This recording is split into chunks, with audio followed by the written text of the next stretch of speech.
Mike Smith, welcome back to another Maya tutorial. This time we're going to explore the very basics of a walk cycle, or just how to start a walk cycle.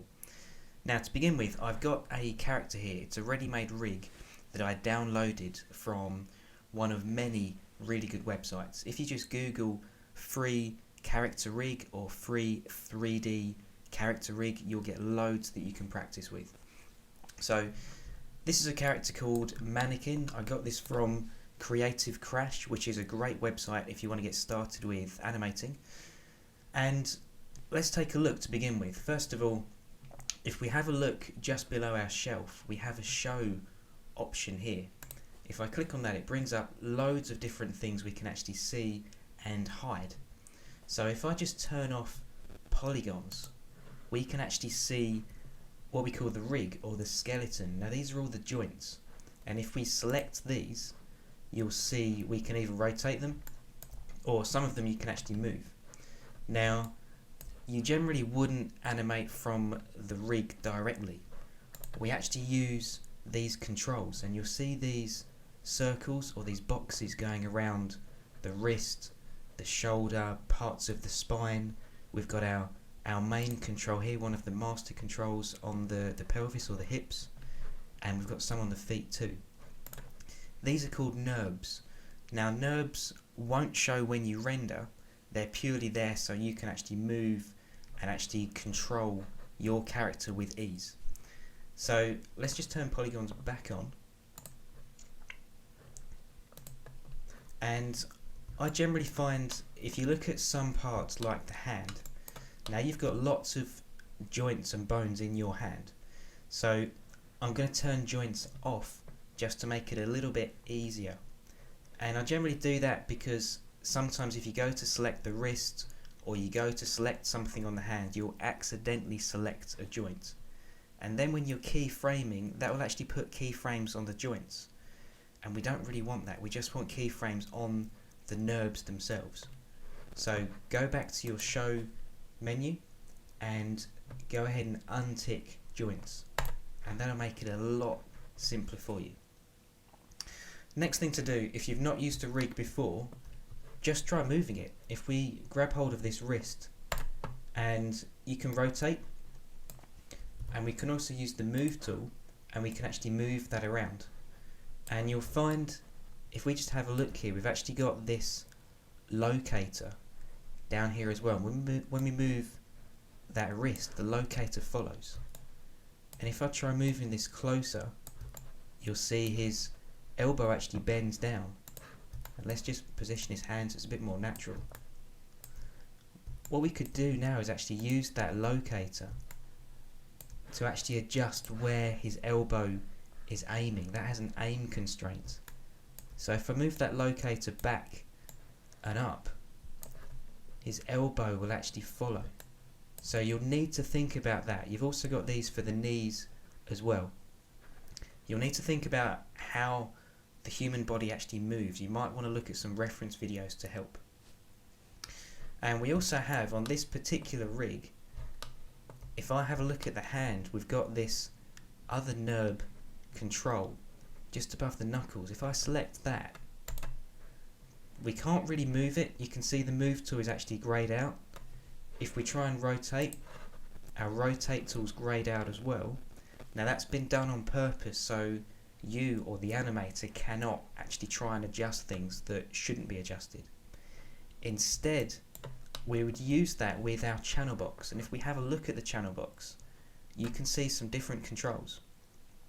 And if we actually select some of these, so if I select the index finger, if I click on the text and then middle click on the mouse and drag left to right in our actual perspective view, we can move that finger. And a good rig, you'll find you can't move the joints too far. You shouldn't be able to actually move them inside out. They shouldn't be able to overlap. It should be quite a natural movement. You've got the spread as well, so if we actually click on spread, click on the word, middle click and drag left to right, you can adjust the spread of the fingers. And we can keyframe all of this. An easy way is just to actually right click on the word and then key selected. But for now, I'm just going to put this back to where it was. When I start a walk cycle, I find it easier to actually put the hands up and out the way, because we just want to work with the feet to begin with. So let's have a look at the feet. We've got these controls, we've got these boxes, the NURBS boxes going around each foot. If we select that, you can rotate if you want to, that rotates the ankle. And then we can actually move that foot up and down. Now when we have a joint or a rig set up like this, when we move the foot or the hand and you see these other joints follow, that's what we call an IK, or an inverse kinematic. So we can just key the position of this foot going forwards and backwards or up and down, and all the other joints actually follow. The opposite way is to actually select the hip and rotate the hip, and then the same with the knee and the ankle. That's what we call a forward kinematic.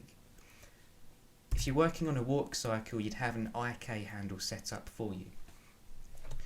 So, to start with, we need to think about how quick our character is going to walk. How many frames do you want? I find a good guideline is about 30 frames. So I want to have 30 frames in my time slider. So I'll type in 30 down the bottom. I've already got my frame rate of 24 frames per second set up. And now we need to actually think about how a character is going to loop. How are they going to move?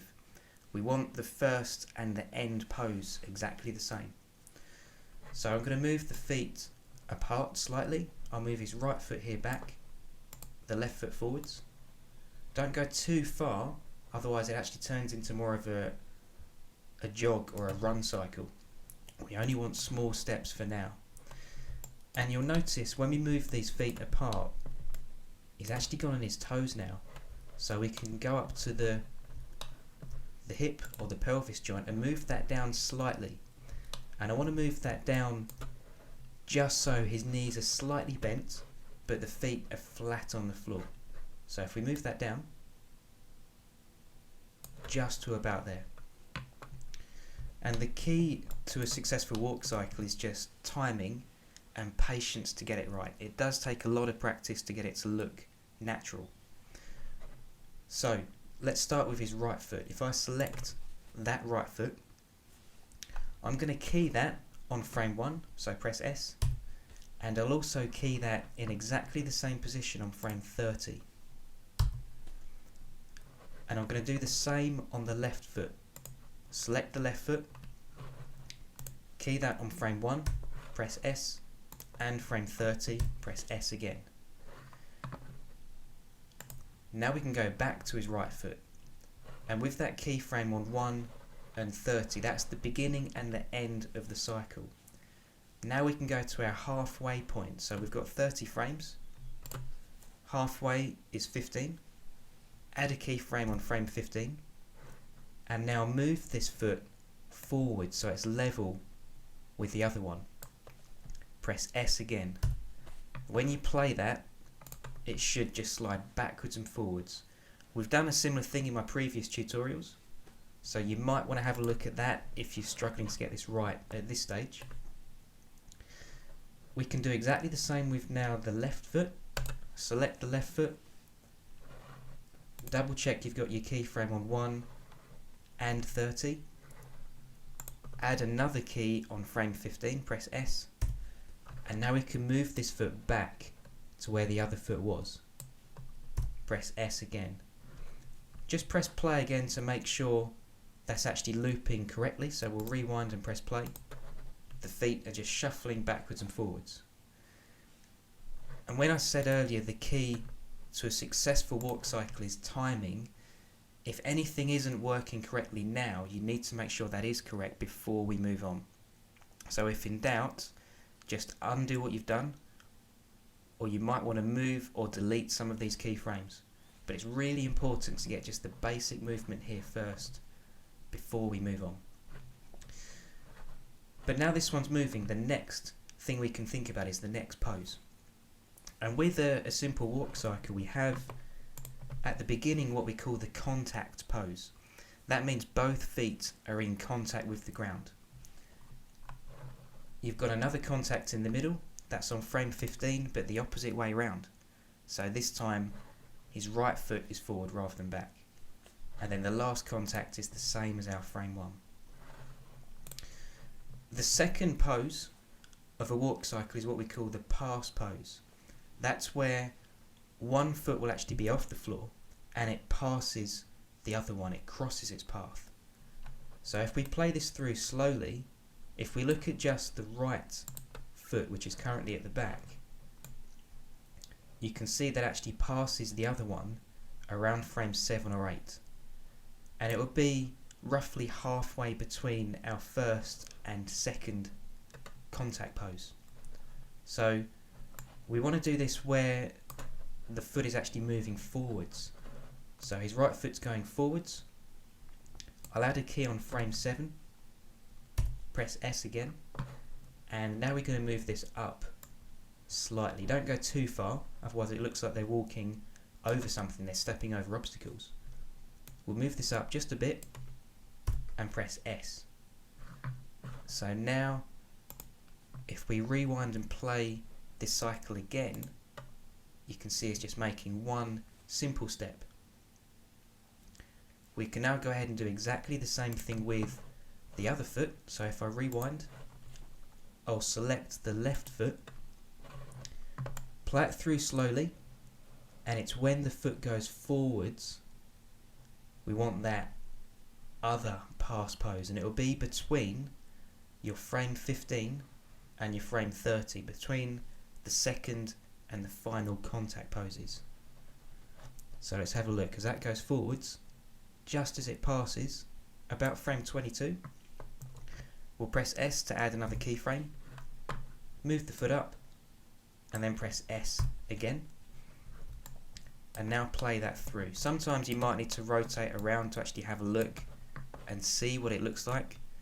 It will look quite mechanical at the moment, but we just want to make sure the timing is right. We want to make sure it's looping, there's no nasty jumps or anything there.